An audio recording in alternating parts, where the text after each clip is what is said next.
Hello മക്കളെ, അപ്പം എൻ്റെ കുട്ടികളെല്ലാവരും എപ്പോഴും മിസ്സിനോടായാലും നമ്മുടെ ചാറ്റ് ബോക്സിലും കമൻറ്റ് സെക്ഷനിലും എപ്പോഴും പറയുന്ന കാര്യമാണ് പഠിക്കാനൊരു മോട്ടിവേഷൻ ഇല്ല, ഒരു മോട്ടിവേഷൻ വേണം, മോട്ടിവേഷൻ വീഡിയോ ചെയ്യുമോ എന്നൊക്കെ പറഞ്ഞ് ഒത്തിരി മക്കൾ പറയുന്നതാണ്. അപ്പം നിങ്ങൾക്ക് വേണ്ടിയിട്ടുള്ള ഒരു വീഡിയോ ആണിത്. അപ്പോൾ ഒന്നാമത്തെ കാര്യം എന്ന് പറഞ്ഞിട്ടുണ്ടെങ്കിൽ, എന്തുകൊണ്ടാണ് നിങ്ങൾക്ക് ഇങ്ങനെ ഒരു മോട്ടിവേഷൻ വേണ്ടത്, അല്ലെങ്കിൽ എന്താണ് നിങ്ങൾ ഈ മോട്ടിവേഷൻ കൊണ്ട് ഉദ്ദേശിക്കുന്നത് എന്നുള്ളതാണ്. പല കാര്യങ്ങൾ കൊണ്ട് നമ്മൾ ഡൗൺ ആവും അല്ലേ. അപ്പം നമ്മൾ ഡൗൺ ആവുന്ന സമയത്ത് നമ്മൾ ഒന്നെങ്കിൽ നമ്മുടെ പഠിക്കുന്ന ആ ഒരു റുട്ടീനിലേക്ക്, അല്ലെങ്കിൽ പഠിക്കാൻ നമുക്കൊരു ആവേശം തരുന്ന എന്തെങ്കിലും കാര്യങ്ങളായിരിക്കും നിങ്ങൾ ആലോചിക്കുന്നത്. അപ്പോൾ നമ്പർ 1, നിങ്ങളെല്ലാവരും ഡൗൺ ആവാൻ പല കാരണങ്ങളുണ്ട്. ചിലപ്പോൾ ഒന്ന് നമ്മുടെ ചുറ്റുപാടായിരിക്കാം, നമ്മളെ ഡീമോട്ടിവേറ്റ് ചെയ്യുന്ന പല ടോക്സും നമ്മുടെ ചുറ്റുപാടുണ്ടാവും. അപ്പോൾ ആ സമയത്ത് നമ്മളോട് പറയുകയാണ്, നിന്നെ കൊണ്ട് പറ്റും, നിനക്ക് ചെയ്യാൻ പറ്റും, ഇങ്ങനെയൊക്കെ ചെയ്തു കഴിഞ്ഞാൽ നീ തീർച്ചയായിട്ടും മുന്നോട്ട് വരും എന്ന് പറയുന്ന ചില വാക്കുകളായിരിക്കാം ചില സമയത്ത് നമ്മളെ മോട്ടിവേറ്റ് ചെയ്യുന്നത്. അതുമില്ലെങ്കിൽ ചില സമയത്ത് നമ്മൾ ഒരു ഐഡിയ ഇല്ലാതെ നിൽക്കും. പഠിക്കണം എന്നൊക്കെ ആഗ്രഹമുണ്ട്, പക്ഷെ ഒരു ഐഡിയയും കിട്ടുന്നില്ല നമുക്ക്. അപ്പൊ ആ സമയത്ത് നമുക്ക് ഒരാളെ വന്നിട്ടൊരു ദേവനെ പോലെ അല്ലെങ്കിൽ ഒരു ദൈവത്തിനെ പോലെ നമുക്ക് എന്ത് ചെയ്യാണ്, ഒരു പ്ലാൻ തരികയാണ്. ഒരു സ്റ്റഡി പ്ലാൻ ആയിക്കോട്ടെ, അല്ലെങ്കിൽ ഒരു ടൈം ടേബിൾ ആയിക്കോട്ടെ. എന്നിട്ട് പറയാം, ഈ ടൈം ടേബിൾ നിങ്ങൾ കറക്റ്റ് ആയിട്ട് ഫോളോ ചെയ്യുകയാണെങ്കിൽ നിങ്ങളുടെ എക്സാം അടിപൊളിയാവും അല്ലേ.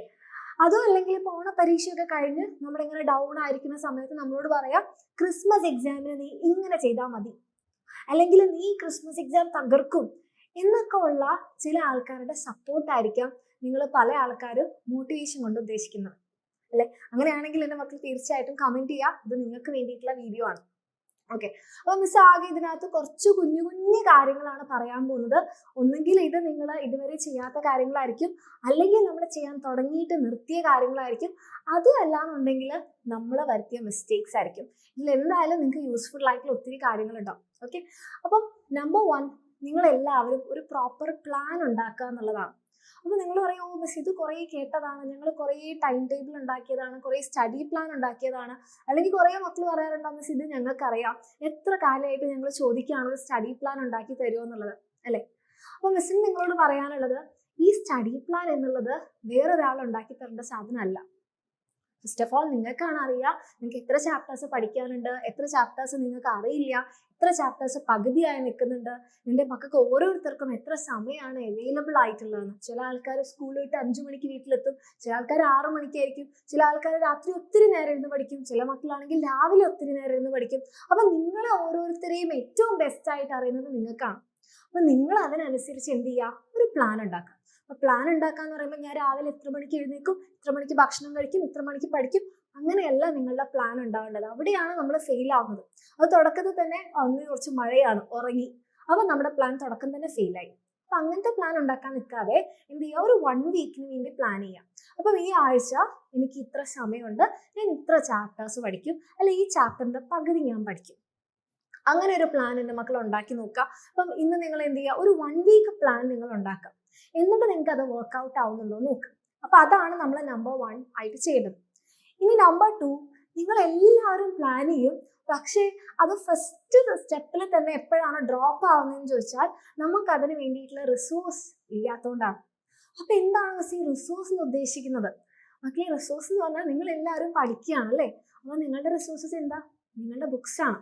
അപ്പൊ നമ്മൾ പ്ലാൻ ചെയ്യുന്ന സമയത്ത് തന്നെ നമ്മൾ ഉറപ്പുവരുത്തണം നമുക്ക് അതിന് വേണ്ടിയിട്ടുള്ള ബുക്സ് ഉണ്ടോ, അല്ലെങ്കിൽ നിങ്ങൾ ഏത് ക്ലാസ് ആണ് കാണാൻ ഉദ്ദേശിക്കുന്നത്, അല്ലെങ്കിൽ ഈ സബ്ജക്റ്റിന് നിങ്ങൾ പഠിച്ചു കഴിഞ്ഞാൽ നിങ്ങൾക്ക് പ്രാക്ടീസ് ചെയ്യാൻ വേണ്ടിയിട്ട് ക്വസ്റ്റ്യൻ പേപ്പേഴ്സ് ഉണ്ടോ, അതെൻ്റെ മക്കള് എൻഷുർ ചെയ്യും. ഇപ്പം നമ്മുടെ ബാച്ചിലുള്ള മക്കൾക്കാണെങ്കിൽ നിങ്ങൾക്ക് അതിന് വേണ്ടിയിട്ടുള്ള ക്ലാസ്സസ് ഒരു സംശയമില്ലാതെ ചൂസ് ചെയ്യാം. ആൻഡ് അത് കഴിഞ്ഞാൽ നിങ്ങൾക്ക് ക്വസ്റ്റ്യൻ പേപ്പേഴ്സ് നിങ്ങൾക്ക് അവിടെ ഉണ്ട്, പ്രീവിയസ് ഇയർ ക്വസ്റ്റ്യൻസും അതിൻ്റെ സൊല്യൂഷൻസും അവൈലബിൾ ആണ്.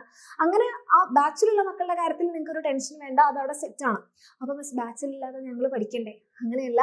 അപ്പോൾ നിങ്ങൾ ഉറപ്പ് വരുത്തേണ്ടത് നിങ്ങൾക്ക് യൂട്യൂബിൽ ഫ്രീ ക്ലാസ്സസ് അവൈലബിൾ ആണ് അല്ലേ. അപ്പോൾ പ്ലാൻ ചെയ്യുമ്പോൾ തന്നെ ഞാൻ യൂട്യൂബിൽ ഈ ലൈവ് കാണും, എന്നിട്ട് അതിൻ്റെ ഈ ക്വസ്റ്റ്യൻസ് ഞാൻ പ്രാക്ടീസ് ചെയ്യും.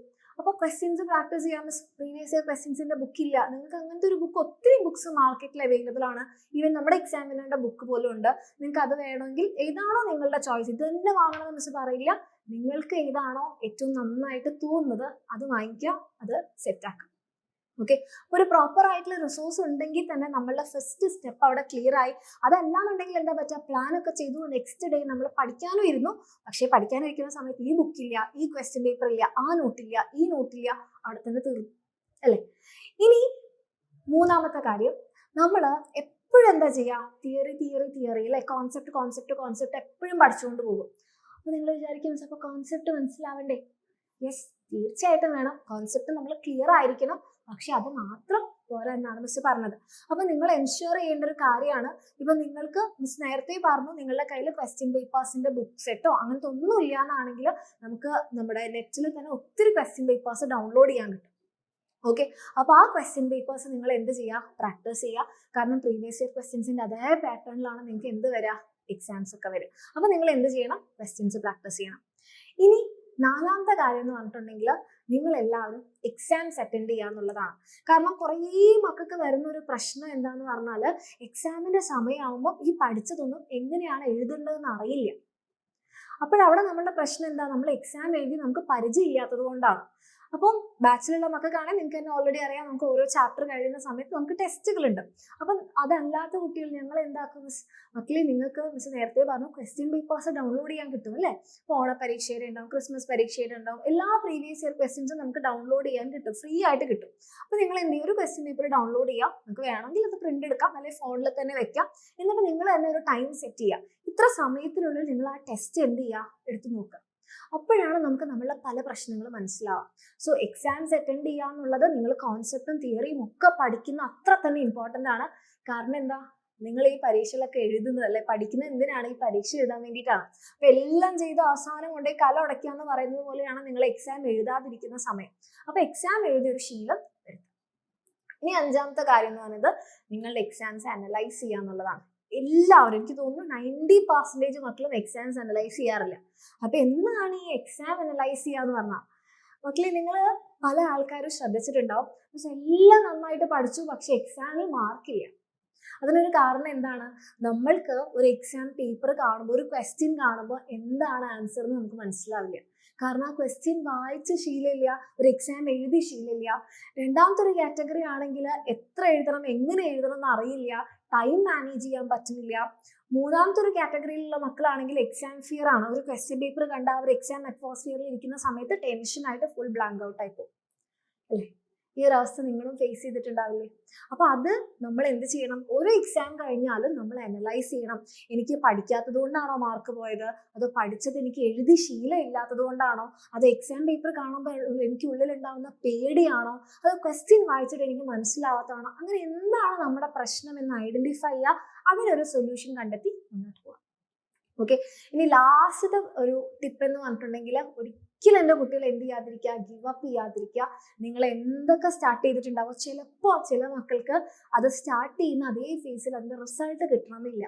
അപ്പോൾ അയ്യോ എനിക്ക് റിസൾട്ട് കിട്ടിയില്ല, എല്ലാവർക്കും കിട്ടി, ഞാൻ മാത്രം ഫെയിലിയർ ആയിപ്പോയി എന്ന് ചിന്തിക്കരുത്. നിങ്ങൾ സിൻസിയർ ആയിട്ട് ഹാർഡ് വർക്ക് ചെയ്യുകയാണെങ്കിൽ ഇന്നല്ലെങ്കിൽ നാളെ തീർച്ചയായിട്ടും നിങ്ങൾക്ക് അതിൻ്റെ റിസൾട്ട് ഉണ്ടാകും. നിങ്ങൾ ഒരു കാരണവശാലും ടെൻഷൻ ആവണ്ട. കാരണം നിങ്ങൾ ചെയ്യുന്നത് ഒരു നല്ല കാര്യമാണ്, പഠിക്കുക എന്നുള്ളത് ഒരിക്കലും നിങ്ങൾക്ക് വേസ്റ്റ് ആവില്ല.